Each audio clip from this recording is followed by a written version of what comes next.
कौन कौन सी सीट है, कितनी सीट है, क्या आंकड़ा देख रहे हैं सर आप? हम देखा है, ये तो टीआरएस की सरकार, ये जालिमों का सरकार है। वो सिर्फ पुलिस वालों को यूज़ करके अब जितने भी बहुजन समाज, ये डरे हुए हैं बहुजन समाज पार्टी से, क्योंकि इससे पहले ये लोग सोच रहे थे कि हम SC votes, BC votes, ST votes सभी हमको आएंगे, उसको पैसे दे के खरीद कर लेंगे। अभी बहुजन समाज पार्टी आने के बाद ये लोगों को एकदम डर पैदा हो गया कि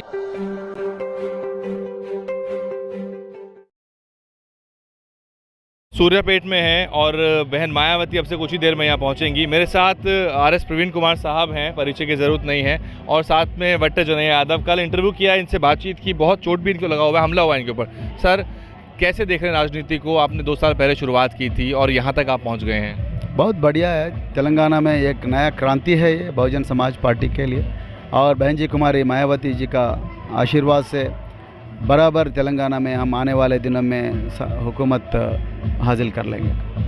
जनता से आप मिल रहे हैं, बीएसपी जो है नॉर्थ इंडिया की पार्टी मानी जाती है, तो क्या रिस्पॉन्स है, लोग क्या कह रहे हैं? ऐसा कोई नहीं देख रहा है। यहाँ तो माननीय श्री कांशीराम जी ने उत्तर प्रदेश के बाद आंध्र प्रदेश और पूरा साउथ इंडिया घूमे हैं, ऐसा कोई नहीं देख रहा है। कांशीराम जी का जो मेमोरीज है, जो मेमोरीज पूरा यादें अभी भी जिंदा है लोगों के दिमाग में। तो अभी हम राज्याधिकार यात्रा 350 दिन किए हैं, और कम से कम 4000 गाँव में घूमे, और इसके बाद हमने 4000 गांव घूमे, और उसके बाद लाखों लोगों से हम सभा में मिले। तो बहुजन समाज पार्टी का बहुत अच्छा वेलकमिंग मिल रहा है। आपके ऊपर मुकदमे भी लिखे गए हैं, चोरी तक का भी इल्ज़ाम है, आपके जो बेटे हैं उनके ऊपर भी इल्ज़ाम लगाया गया है। देखा है, ये तो टीआरएस की सरकार, ये जालिमों का सरकार है। वो सिर्फ पुलिस वालों को यूज़ करके अब जितने भी बहुजन समाज, ये डरे हुए हैं बहुजन समाज पार्टी से, क्योंकि इससे पहले ये लोग सोच रहे थे कि हम SC votes, BC votes, ST votes सभी हमको आएंगे, उसको पैसे दे के खरीद कर लेंगे। अभी बहुजन समाज पार्टी आने के बाद ये लोगों को एकदम डर पैदा हो गया कि बहुजन समाज पार्टी अपना विचारधारा बता के, अपने को क्या क्या अन्याय हो गया, वो अन्याय के बारे में लोगों को बता के बहुजन समाज पार्टी लोगों को इस तरफ लाने के लिए प्रयास कर रही है, और लोग बहुत भारी संख्या में आ रही है। तो इसीलिए रूलिंग पार्टी बहुत डर गई है, और opposition Congress, ruling BRS, BJP जो सब लोग डरे गए।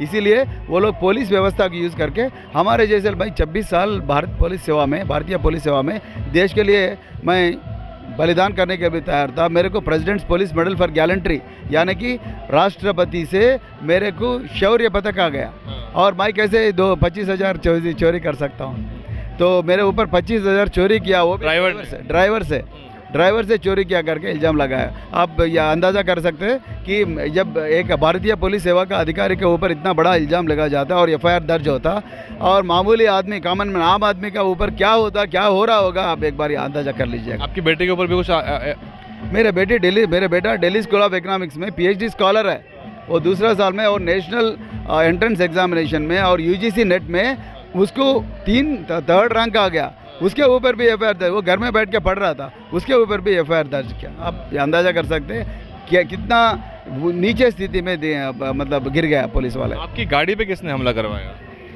अब पता नहीं, पुलिस वाले तफ्तीश करके बताना पड़ेगा। अब मैं उतना दूर मैं तफ्तीश करके मेरा समय वेस्ट नहीं कर सकता हूँ। ये तो चुनाव के समय है, मैं तो लोगों के अंदर जाने के लिए समय ज़्यादा स्पेंड कर रहा हूँ, तो पुलिस वाले तफ्तीश करेगा और उसके बाद बताएगा। कांग्रेस यहाँ कमबैक की बात कर रही है, कुछ एग्जिट पोल्स में, कुछ ओपिनियन पोल्स के अंदर उसका आंकड़ा बढ़ा हुआ दिखा रहे हैं। दिखा रहा है, सच नहीं है, दिखा रहा है। यही तो गेम है ना। तो पिछले 50 साल से यही गेम, मीडिया को साथ में रख के दूसरे मीडिया को दबा रहे और अपना खुद का मीडिया को ऊपर उठा रहे, और ये लोगों को मीडिया में आंकड़े घर में भी बैठ के, एसी रूम में बैठ के, टॉयलेट में भी बैठ के आंकड़े बना सकते, वही आंकड़े सच है करके लोगों को बता सकते। लेकिन तेलंगाना के लोग बहुत चौकन्ने हैं, तेलंगाना लोग बहुत अलर्ट है।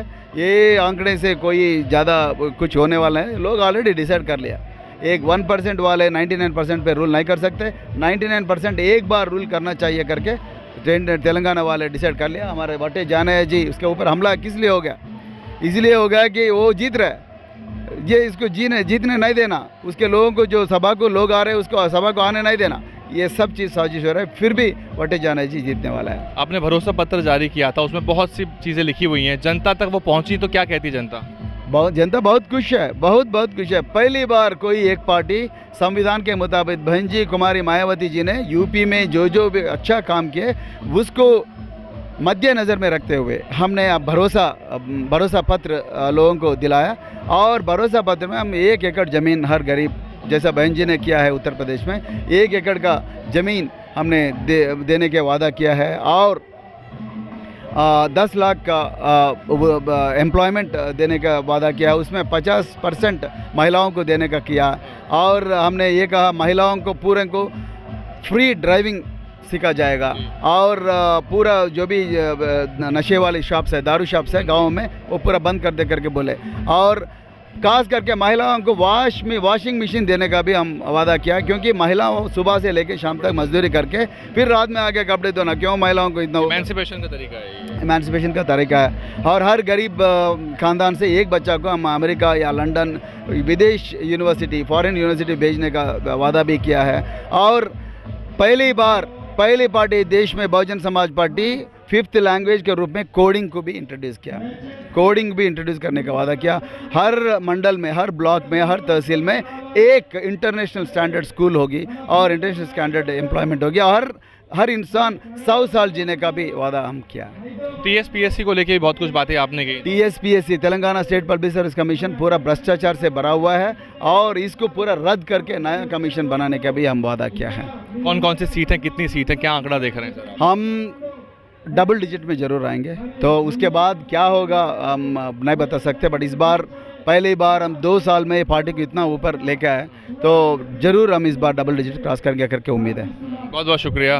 डॉक्टर RS प्रवीण कुमार जो हैं वो BSP के, आपको मालूम है कि यहाँ अध्यक्ष हैं और लगातार मेहनत कर रहे हैं। बहुत सारे तेलुगु मीडिया चैनल भी यहाँ मौजूद हैं, इसलिए हिंदी में बाइट लेना, इंटरव्यू करना बहुत मुश्किल था। ऊपर से क्योंकि यहाँ प्रदूषण नहीं है, आसमान साफ़ है, और इसी वजह से यहाँ धूप बहुत तेज़ लग रही है। आप देख सकते हैं कि RS प्रवीण कुमार के ऊपर भी बहुत धूप पड़ रही थी।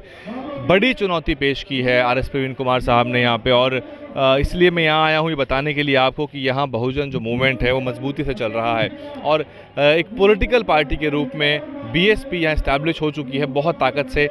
और ये कोई अननोन नाम नहीं है, जैसा कि मैंने सवाल किया था, मैंने जानबूझ के सवाल किया ताकि पता लगे, क्योंकि साहब काशीराम ने जो यहाँ मेहनत की है उसके आधार पर यहाँ पहले से ही बड़ा कैडर मौजूद है। यही कारण है कि सिरपुर और निर्मल 2 विधानसभा यहाँ जीती थी BSP ने, लेकिन अब जो है बड़ी चुनौती है। और अगर आंकड़ा BSP का 5 से ज़्यादा रहता है, दहाई में पहुँच जाता है, तो एक बड़ी ताकत बसपा बनेगी, और विधानसभा में जो BSP के विधायक होंगे वो बहुजन समाज के हक अधिकार की लड़ाई करेंगे। बहुत कुछ हो रहा है यहाँ पे, राजनीति इतनी सरल नहीं है, धन बल पैसा और सबका दुरुपयोग हो रहा है, और साथ ही यहाँ हमले भी हुए। RS प्रवीण कुमार की गाड़ी पे एक लॉरी ने हमला कर दिया, टक्कर मार दी उनके ऊपर। वो अलग बात थी कि वो बुलेट प्रूफ गाड़ी थी, इसलिए कम नुकसान हुआ। साथ ही वट्टे जनैया यादव के ऊपर भी हमला हुआ उनके यहाँ पे, और लगातार चोट लगी हुई है। तो ये राजनीति है, जब BSP यहाँ ताकत लगा रही है तो बसपा को बहुत कुछ झेलना पड़ रहा है। बहन मायावती आएंगी, क्राउड में क्या कुछ होगा, क्राउड कैसा होगा, मैं आपको दिखाऊंगा, बने रहिए हमारे साथ। DNN हिंदी को सब्सक्राइब करने के लिए दबाएं लाल रंग का सब्सक्राइब बटन और घंटी का बटन दबाकर ऑल नोटिफिकेशन पर क्लिक करें। चैनल को जिंदा रखने के लिए नीले रंग का ज्वाइन बटन दबाकर चैनल को आर्थिक सहयोग करें।